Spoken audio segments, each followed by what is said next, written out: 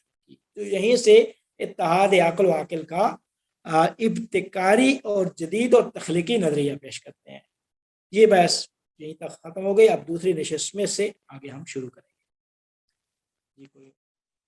سچ ابھی تھوڑا سا مجھے ابزارب کرنا پڑے گا کیونکہ 2-3 ٹرمز ایسی ہیں سمجھ تو آئی ہے، مجرد بھی تجرید بھی، بٹ ذرا سن کے تھوڑا سا ذرا سوالوں کو میں اچھی طرح سے ان کو میں پیش کر سکتی ہوں. کہنا ذرا بھی مشکل ہوگا. فاضل صاحب یہ اس طرح کا نظریہ بنانے کی ضرورت کیوں پڑی جبکہ وہ ابن سینا وغیرہ سارے ان میں مسئلہ کیا تھا جس کو یہ پورا کرنے کی کوشش ہوئی؟ جی یہ کس کمی کو پورا کرنا چاہ رہے تھے جو یہ اس طرح کا نظریہ؟ کیونکہ اس میں جو ایک چیز تھوڑی سی عجیب ہے وہ ہے کہ مادے سے کیسے مطلب ہے وہ بن سکتا ہے نفس ناطقہ. نفس ناطقہ تو روح کا پرتو ہے نا، تو روح کا مادے سے کیا تعلق ہوا پھر؟ انلیس کے درجے وجود سے لیں تو پھر تو ٹھیک ہے کہ وجود کے درجے ہیں، روح بھی وجود کا درجہ ہے، مادہ بھی وجود کا درجہ ہے، اس طرح کہہ رہے ہیں. ہاں نہیں وہ درجے ہیں، لیکن یہ علم و ادراک کو وجود میں تبدیل کر رہے ہیں. جو پہلے جو ماہیات تھیں، ماہیات سے وجود تک بحث لے آئے، یہاں سے وجود تک بحث لا کے وہ ساری کی ساری یہ جو جس ترتیب سے ہم چاہ رہے ہیں اتحاد عقل و عقل اور یہ چیزیں انہوں نے وہ سب تو سمجھ آنے لگتا ہے، مگر پہلا جو سٹیپ ہے نا وہ نہیں سمجھ آ رہا کہ جب بچہ جو صرف مادہ ہے جسم، اس سے تو روح کیسے تخلیق ہو سکتی ہے؟ روح مقدم ہے نا. جی نہیں روح مقدم نہیں ہے ہی مقدم نہیں. یہی کہتے ہیں نور، یہ اس طرح نہیں ہے کہ روح پہلے ہے. روح اصلا اسی وقت تخلیق ہوتی ہے، روح کی خلقت اسی وقت، یا نفس ناطقہ کی خلقت اسی وقت ہوتی ہے. وہی نفس ناطقہ اور روح ایک ہی چیز لیتے ہیں. نہیں تو روح تو وہ ہے نا الستو بربکم، الستو بربکم. دیکھیں وہ جو ہے نا کیا کہتے ہیں اس کے میں بحث ہے تیمور صاحب کے الستو بربکم کیا. یہ السلام علیکم تیمور صاحب، ملا صدرہ یہ نہیں مانتے، میں نے پہلے بھی آپ کو بتایا تھا، وہ ملا صدرہ نہیں مانتے اس بات کو. تو ٹھیک ہے، تو یہی تھوڑا سا پرابلمٹک ہے، باقی تو سمجھ شاید آ جائے. تو اس پہ بات ہوگی، ابھی 10 منٹ پھر بریک لے لیتے ہیں، پھر عباس صاحب بھی ماشاءاللہ لگتا ہے ان کی طبیعت بہتر ہوگی. میرے ذہن میں 1-2 سوال ہیں، وہ میرے خیال سیشن کے اینڈ میں کر لیتے ہیں، یا پھر جی ہاں سیشن اینڈ جب ہوگا تب کر لیتے ہیں. ٹھیک ہے جی، تھینک. بسم اللہ الرحمن الرحیم وبہ نستعین وهو خیر الناصرین. ملا صدرہ علم کے بارے میں جو ان کی عبارت ہے اس میں فرماتے ہیں مرجعہ الی نحو من الوجود وهو المجرد الحاصل للجوہر الدراک. ملا صدرہ در حقیقت کیا کرتے ہیں، علم کو پلٹا دیتے ہیں وجود کی طرف. یہ پہلے بیان کیا ہے.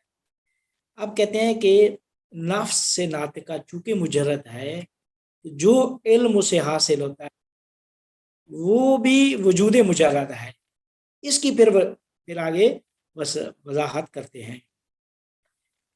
فرماتے ہیں کہ وہ بھی وجود مجرد ہے اور وہ وجود صدوری ہے نہ کہ حلولی. مطلب یہ ہے کہ صدوری ہے کہ جس طرح یعنی نفس ناطقہ فعل انجام دیتی ہے، ایجاد کرتی ہے، اس میں تخلیق ہے، صورتیں معلومات بدیہیہ کو خود تخلیق کرتی ہے. تو فرماتے ہیں کہ جو کچھ نفس کے پاس حاصل ہوتا ہے علم و ادراک میں سے وہ فعل و ایجاد ہے. لہذا نفس جو عقلی صورتیں ہیں فقط ان کو قبول کرنے والا نہیں ہے بلکہ ان کو تخلیق کرنے والا بھی ہے. ملا صدرہ اور دوسرے ملا صدرہ سے پہلے ابو علی سینا اور دوسرے لوگ کہتے تھے کہ نفس صورتیں جتنی بھی ہیں، صور معقولہ، محسوسہ، متخیلہ، جو بھی صور ہے، ان صورتوں کو نفس قبول کرتا ہے، اس کے پاس آتی ہیں وہ قبول کرتا ہے۔ ملا صدرہ کہتے ہیں نہ فقط قبول کرتا ہے بلکہ وہ ایجاد کرتا ہے، نفس کے اندر یہ طاقت ہے، پاور ہے کہ وہ صورتیں ایجاد کرتا ہے۔ جس طرح وہ کہتے ہیں نا نفس ناطقہ، فلاں عارف یا فلاں ولی جی ایک جگہ سے زیادہ جگہ پہ ایک ہی وقت میں اس کو دکھائی دیا گیا، تو اس کے بارے میں عرفا کہتے ہیں کہ نفس ناطقہ جن کی مرحلہ تکامل پہ فائز ہو، وہ نفس ناطقہ کے اندر یہ کیا کہتے ہیں استعداد و صلاحیت اور قوت اور طاقت پائی جاتی ہے کہ وہ مختلف صورتیں تخلیق کر سکتی ہے، تو وہ اپنی مختلف صورتیں بنا دے، کائنات میں بکھیر دے۔ یہ نفس ناطقہ جب مرحلہ تکامل پہ فائز ہو تو ایسا انجام دے سکتی ہے۔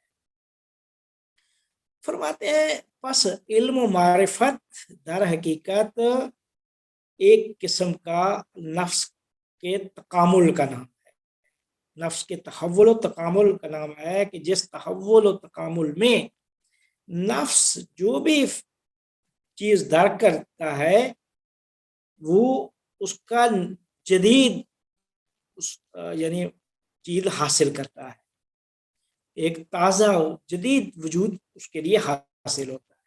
تو کہتے ہیں کہ ہر صورت علمی کا وجود وہ جس طرح اپنے آپ کے لیے وجود ہے، اسی طرح عالم جو نفس ہے اس کے لیے بھی اس کا وجود ہے۔ تو کہتے ہیں کہ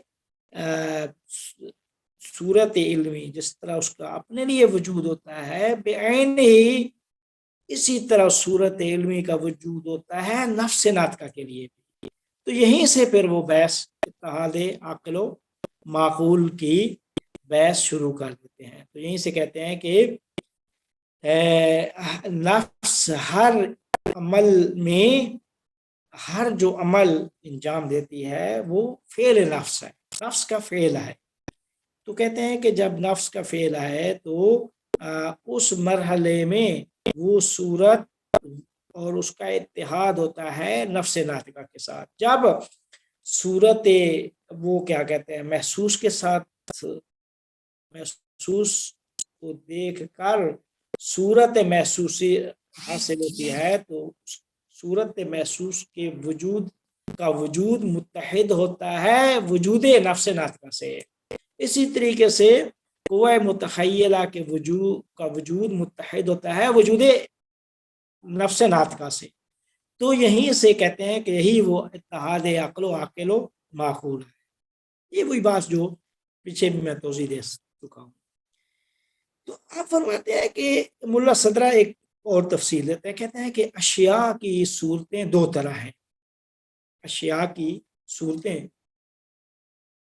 دو طرح ہیں۔ پہلی صورت، پہلی طرح کی صورت اس طرح ہے کہ پہلی قسم کی صورت مادی ہے، جس کا تعلق مادہ سے، زمان، مکان، جو اس کا وزن ہے، جسم ہے، جو بھی جس کا تعلق مادہ و مادیات سے ہو، تو کہتے ہیں پہلی قسم کی صورت وہ ہے۔ دوسری صورت جو ہے اشیاء کی، کہتے ہیں کہ یہ پہلی طرح کی جو صورت ہے یہ اپنی مادی حالت میں کسی طرح قابل انتقال نہیں ہے، نہ فقط قابل انتقال نہیں ہے بلکہ قابل احساس بھی نہیں ہے۔ اشیاء جب ہم چیزوں کو خارج کرتے ہیں تو ان کی اشیاء ایک مادی، مثال کے طور پہ یہ سامنے میز پڑا ہے، میز کا ایک جسم ہے، یہ مادہ ہے، ٹھوس ہے، جسم ہے، یہاں پہ پڑا ہے، ایک مکان کو گھیرے میں لیا ہوا ہے، جو بھی مادہ کی خصوصیات ہیں۔ کہتے ہیں کہ یہ صورت کسی طور پر اسی مادی حالت میں قابل انتقال نہیں ہے، خیال میں یا قوہ عقل میں یہ قابل انتقال نہیں ہے، بلکہ قابل احساس بالذات بھی نہیں ہے، بلکہ بالعرض ہے، بلکہ بالعرض یعنی جو چیز قابل احساس ہے ذاتی طور پر وہ اس محسوس مادی کی مجرد صورت ہے۔ اس محسوس مادی، یہ جو سامنے میز پڑی ہے یہ محسوس مادی ہے، اس محسوس مادی کی مجرد جو صورت ہے وہ قابل احساس بھی ہے اور قابل انتقال بھی ہے۔ لہذا فرماتے ہیں کہ جو چیز ذاتاً محسوس ہے وہ صورت مجرد، صورت مادی جو ہے، جو سامنے صورت ایک چیز میز پڑی ہے، یہ بالعرض محسوس ہے۔ یا مثال کے طور پہ ہم اس طرح بھی اس کو سمجھ سکتے ہیں کہ ہم میز جو سامنے پڑا ہے اس کی جو صورت نفس کے پاس جا رہی ہے، وہ میز اسی حالت میں قابل انتقال نہیں ہے، وہ جو صورت اس کی ذہن میں آئی ہے وہ صورت مجرد ہے، وہ نفس ناطقہ کے پاس حاضر ہے، نفس ناطقہ چونکہ مجرد ہے تو اس کی وہ صورت جو بذات اس کے لیے حاصل ہوا ہے وہ بھی مجرد ہے۔ لہذا جو چیز قابل احساس ہے نفس کے لیے بذات، وہ ہی اشیاء کی صورت مجرد۔ اب دیکھیں نا، مادیات پورے کے پورے مادیات کو مجرد میں کی طرف پلٹا رہے ہیں ملا صاحب، علم و ادراک کو بھی مجرد کی طرف لے جاتے ہیں، علم و ادراک بھی ایک مجرد چیز ہے۔ یہ کہتے ہیں پہلی اشیاء کی صورتیں دو طرح ہیں، ایک اس طرح ہے، کہتے ہیں کہ دوسری طرح کی صورت اس کی مجرد ہے۔ مجرد کیا ہے؟ مادہ، زمان، یہ جگہ، ان چیزوں سے خالی ہے۔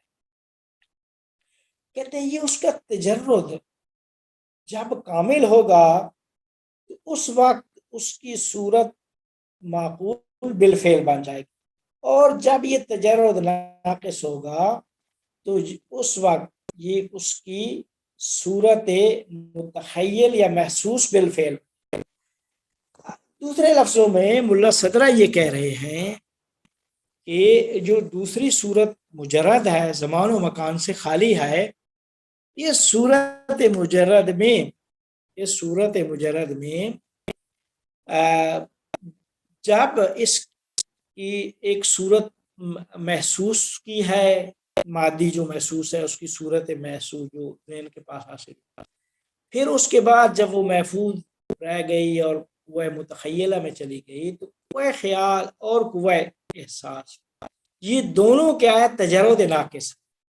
تو یہ فرما رہے ہیں ملا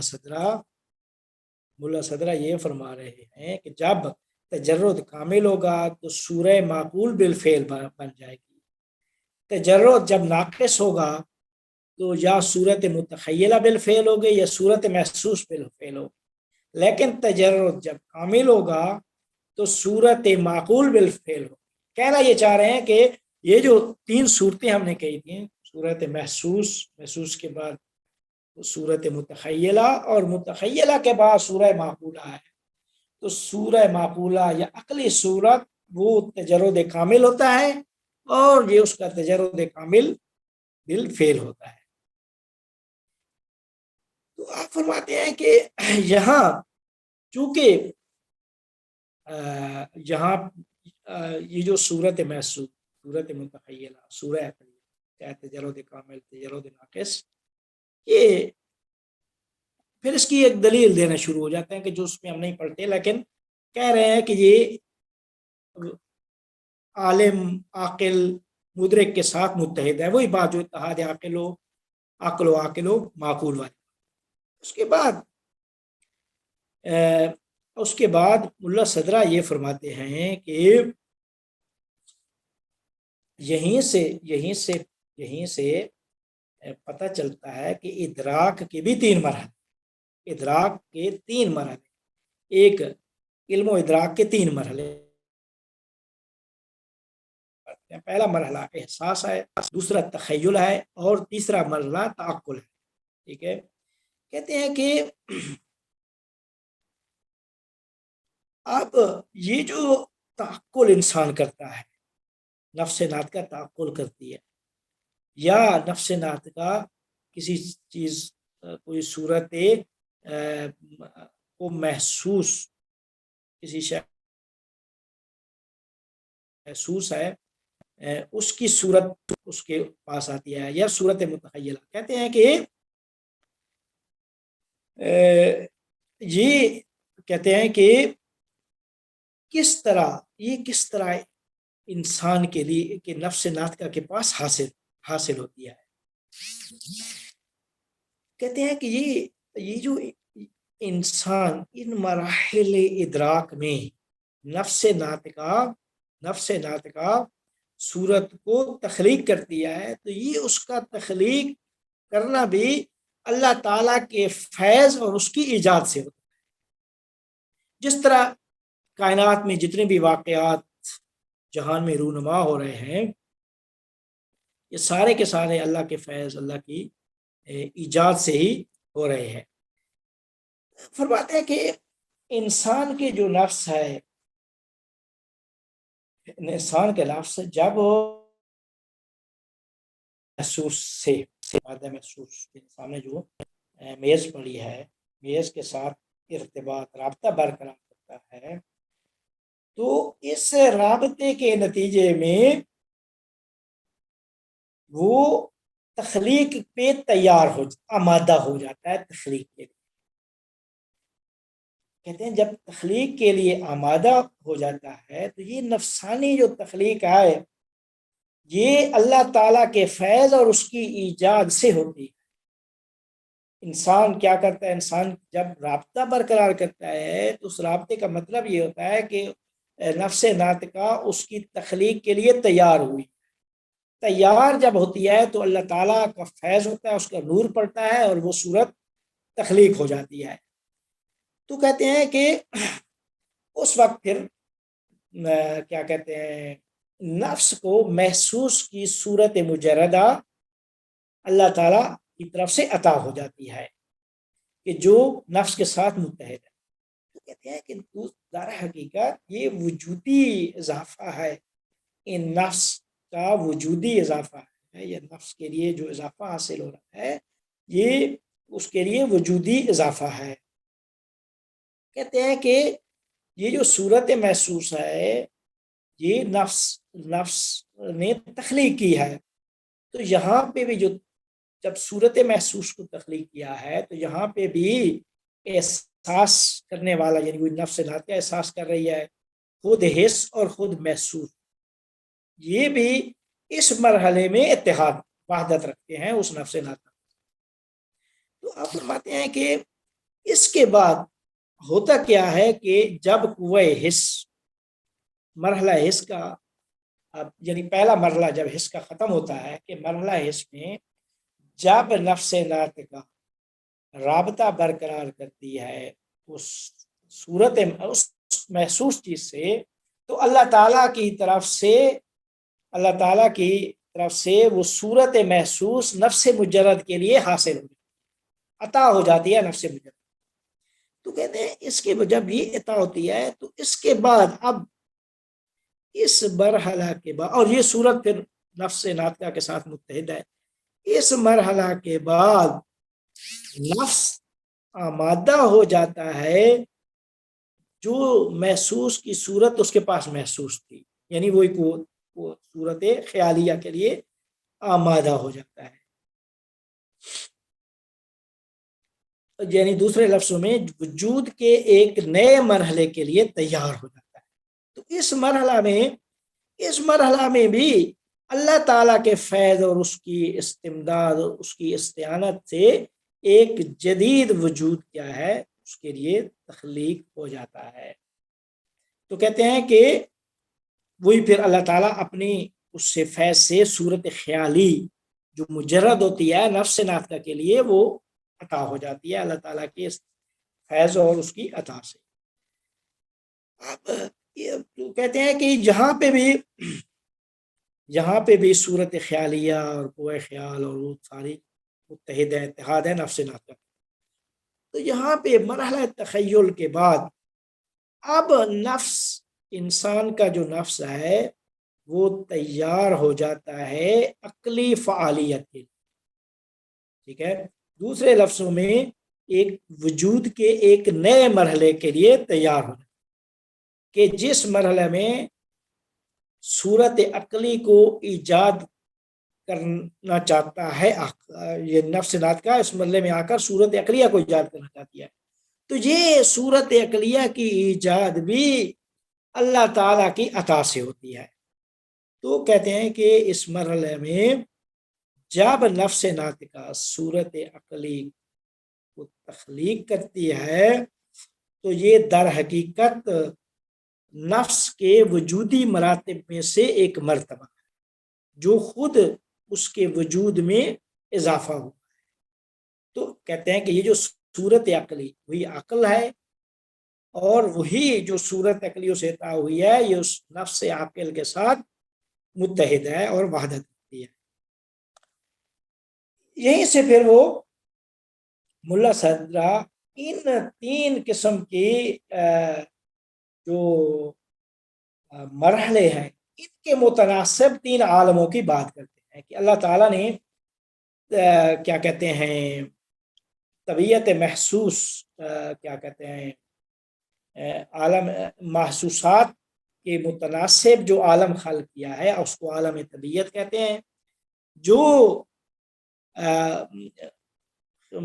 خیالیہ کو یا قوہ متخیلہ انسان کے اس کے متناسب جو عالم خلق ہوا ہے کہ جس میں جا کر وہ یعنی اتحاد ہوتا ہے، وہ عالم برزخ یا عالم مثال یا عالم خیال۔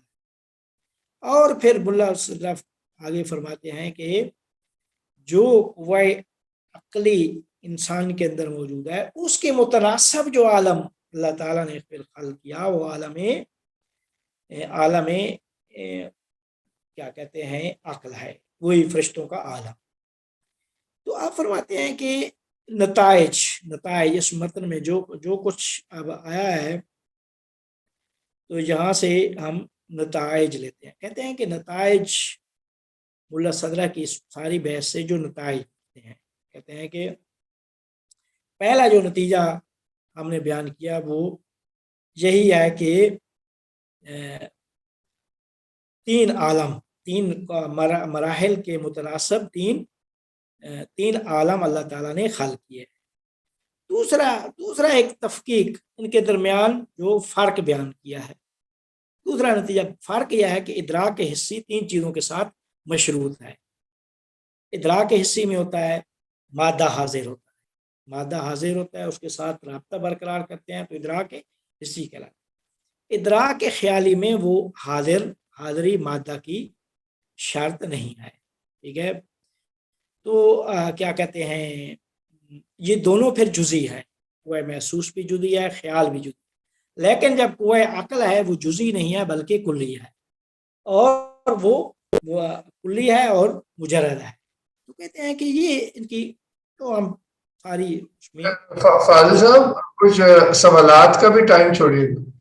بس میں دو جملے میں یہ آخری جملہ جو ہے نا، یہ تین نتیجے بیان کر کے آخری تیسرا نتیجہ ہے جو بیان کرتا ہوں۔ کہتے ہیں کہ یہ جو تین قسم کے ادراک ہیں، ان تین قسم کے ادراکات کا مطابق جو تین عالم خلق ہوئے ہیں، تو ان تین عوالم جو خلق ہوئے ہیں یہ سیر سعودی میں بھی اسی طرح ہے، سیر نزولی میں بھی اسی طرح ہے۔ سیر سعودی اور نزولی کا مطلب یہ ہے کہ اوپر نزولی ہے اوپر سے نیچے، سعودی ہے نیچے سے اوپر۔ جب اللہ تعالیٰ نے کائنات کو خلق کیا تو پہلے انسان کو خلق کیا۔ اب انسان میں چونکہ یہ ساری کی ساری تین چیزیں رکھی تھیں، قوہ حس و قوہ خیال اور قوہ عقل، تو جب تخلیق کیا کائنات کو انسان کے علاوہ تو ساری کائنات کو انسان کے اندر جو کچھ تھا ان کے مطابق عوالم خلق کر، ایک عالم عقل بن گیا، ایک عالم مثال بن گیا، اور عالم حس بن۔ تو یہ یعنی اس میں سیر نزولی میں یہ تین عالم بن گئے۔ جب تین عالم بن گئے تو یہیں سے کہا کہ پورے کا پورا عالم جو عالم کبیر ہے وہ انسان کے اندر ہے، کہ انسان عالم صغیر ہے، پوری کی پوری کائنات انسان کے اندر موجود ہے۔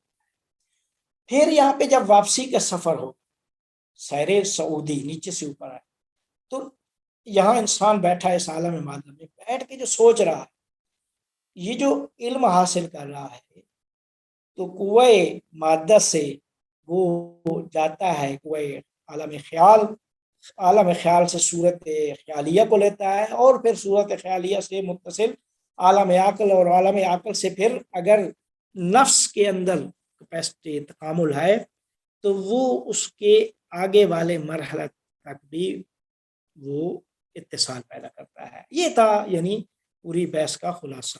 اب کچھ سوال ہے؟ جی تھینک یو فال صاحب. یہ غنا کچھ سوال کر رہی تھی تو ان سے شروع کرتے ہیں. جی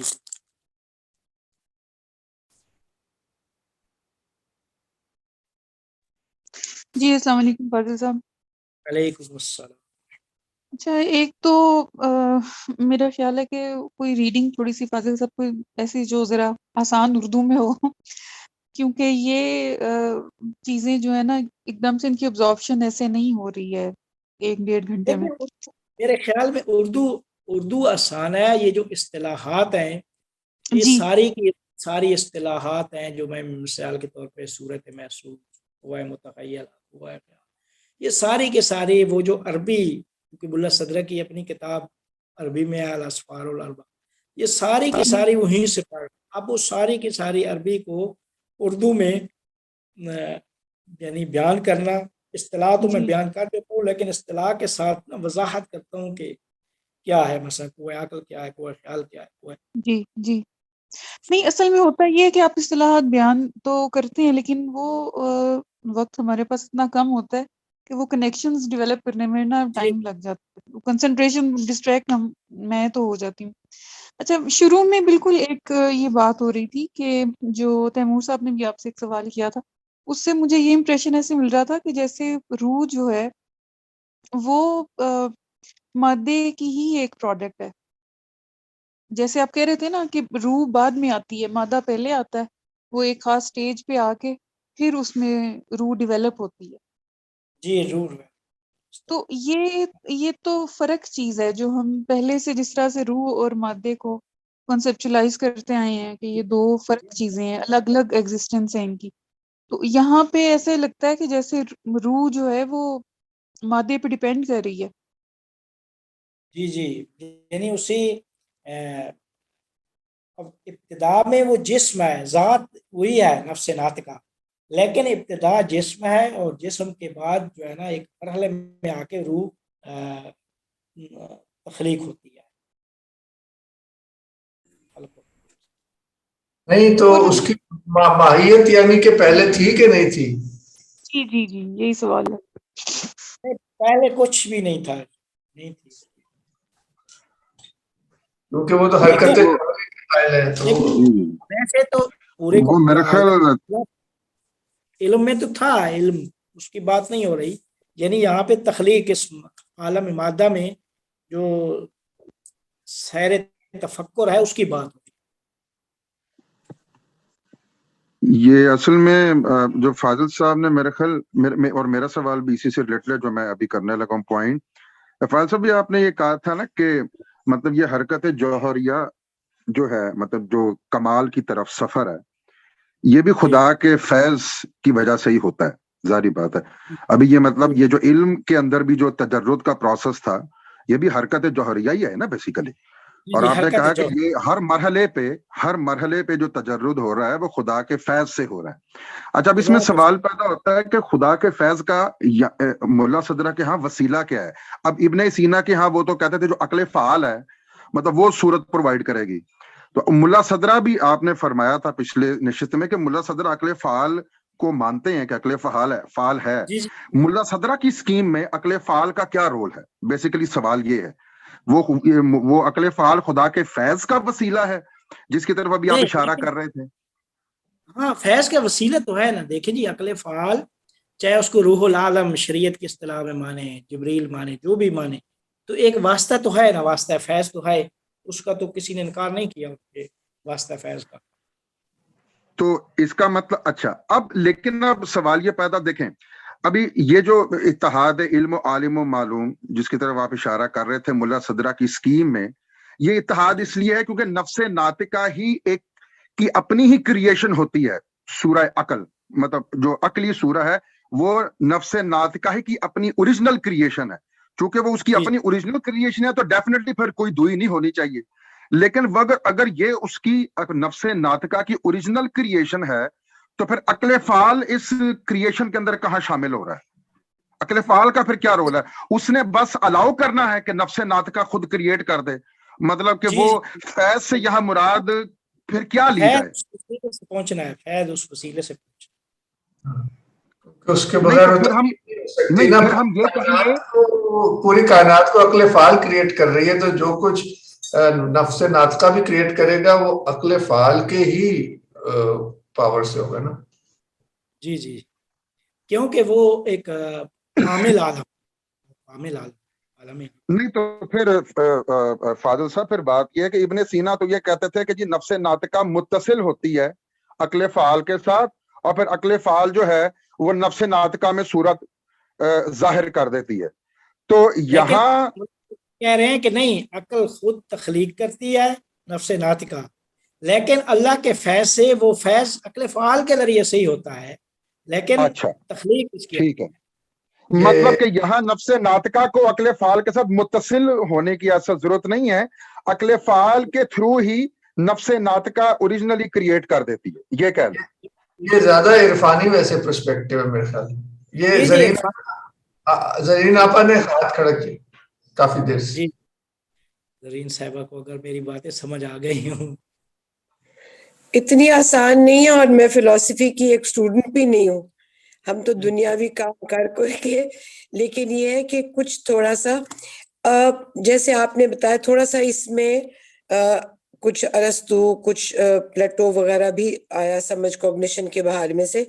تو آپ نے جب یہ کہا کہ ایسنس ایگزسٹنس سے ایسنس میں جا رہے ہیں, اگر اس میں سے ایسنس میں جا رہے ہیں تو یقیناً جس کی اتنی اسپرچل ایلیویشن نہیں ہے, جو دنیاوی چیز تخیل میں ہے اور اس کے بعد وہ سامنے آ گئی, اس کا ٹچ سٹون تو ہے, لیکن اس چیز کا کیا ٹچ سٹون ہے, اس کو ٹروتھ کو کہاں تک کیسے پہنچ سکتے ہیں. آپ نے کہا کہ وزڈم, آپ نے کہا کہ انسان کی اسپرچل ایلیویشن ہو تو اللہ کے فضل سے, تو یہ تو پھر وہی کہ ہمارے اندر آلریڈی اس طرح کی اللہ نے ایک سی ڈی ڈال دی, لٹریچر ڈال دیا, جو بھی ڈال دیا, ہمارے اندر ایک عکس ڈال دیا, تو اس کو پھر اس عکس کو باہر کوگنیشن تک اور ایگزسٹنس سے ایسنس تک لانے کے لیے ہمیں اسپرچولی محنت کرنی ہوگی تاکہ یہ سمجھ میں آئے کہ یہ اصل کہاں سے آ رہا ہے, اصل ایسنس کیا ہے. ایگزسٹنٹ تو سمجھ آ جاتا ہے, تو اٹس اے لٹل ڈیفیکلٹ کہ ٹروتھ پھر کیا ہے اور اس تک کیسے پہنچا جائے. ہر ایک کے سٹینڈرڈز تو اور ٹریننگ بھی جو ہے تو فرق ہوگی نا.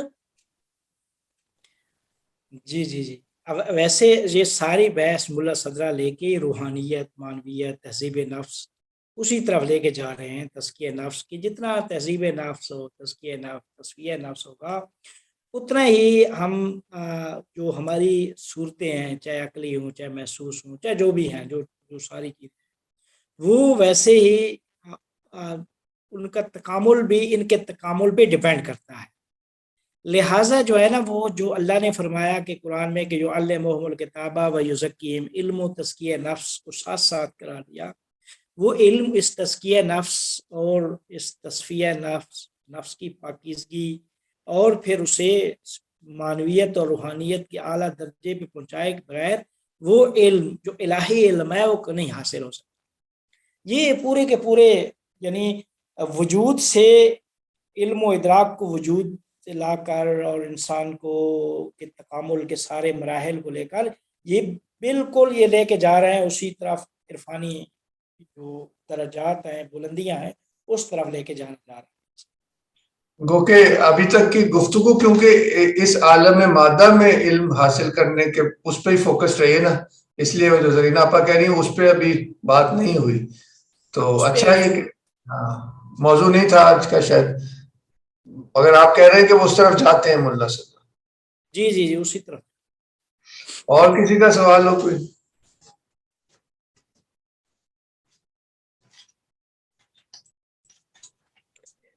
So, Taimur Sahab, I'm not that stupid, not philosophical, but I hope that I don't make totally nonsense at least. Not that stupid. I'm not a student of philosophy at all. It's the first time and I really am enjoying.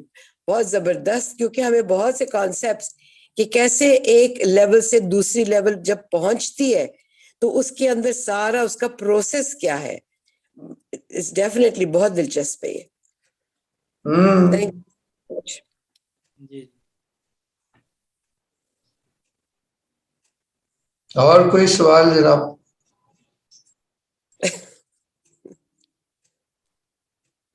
کوئی reading اگر ملا صدرہ پہ suggest اگر ہمیں کر دیں, کوئی available ہو net پہ یا ایک صاحب ہے حامد رضا فاضل, انہوں نے کتاب لکھی ہے اردو میں آسان جی ملا صدرہ پہ, اور اس کا تعارف آپ 9 بجے سن سکتی ہیں. آج 9:30 بجے. جی میں نے گروپ میں بھیجا ہوا ہے لنک بھی, ورنہ فیس بک پہ بھی شاید آ رہا ہوں. میرا آپ ناٹ شور ہے فیس بک پہ آ رہا ہے کہ نہیں, وہ آپ لوگوں کے ساتھ اس کا وہ بھی شیئر کیا پوسٹر, اس پہ لکھا ہوگا کہاں دیکھا جا سکتا ہے, اور اگر آپ نے اٹینڈ کرنا ہو تو زوم لنک بھی گروپ میں بھیجا ہو.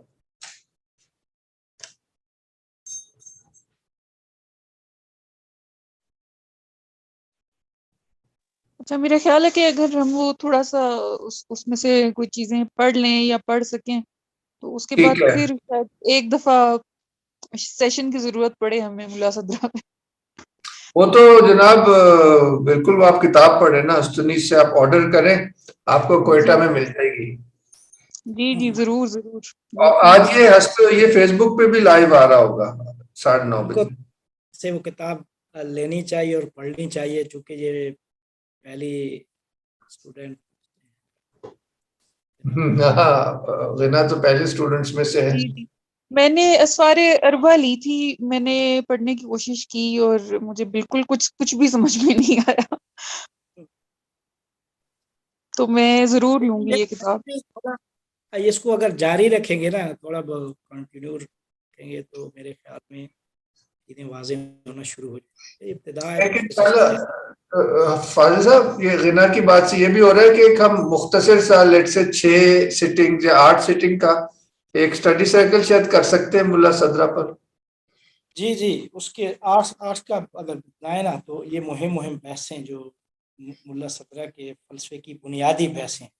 ٹھیک ہے, ہم میں اس کو کر سکتے ہیں. ٹھیک ہے. اچھا جی, پھر اگر کیونکہ کوئی اور سوال نہیں ہے تو یہاں پھر ہم ختم کرتے ہیں اس کے سیٹنگ کو. جی بہت شکریہ. وی لک فارورڈ.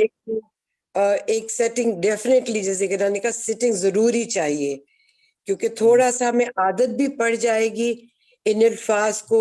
اب تھوڑا سا نفس ناطقہ کچھ سمجھ میں آئی, لیکن انگریزی میں ٹرانسلیٹ کرتے ہیں تو ذرا تھوڑا سا زیادہ, لیکن اس کے اوپر اس طرح سے فلسافیکلی ایک سالڈ گفتگو کرنے کے لیے 1-2 ہوں, تاکہ ہمیں تھوڑا سا بولنے, کم از کم مجھے, تاکہ بولنے کے لیے وہ ایکسپریشنز بھی مجھے مل جائے, کیونکہ اتنا آسان نہیں کہ ٹرمز کے ساتھ اپنے آپ کو فلوئنٹلی ایکسپریس کر سکے. تو آئی تھنک ایک سٹنگ وہ ٹرمز وغیرہ آپ سے شیئر کی ہوئی ہیں اس والے سیکشن سے شروع ہوتے وقت, مگر ظاہر ہے وہ فلو میں پھر ظاہر ہے وہ ریفر نہیں ہو سکتی. بالکل, تو پھر تھوڑا سا بولنے میں آسان ہو جاتا ہے. ٹھیک ہے, زبردست. بہت شکریہ. بہت شکریہ فاضل صاحب, تو پھر تھوڑی دیر میں ملاقات ہوتی.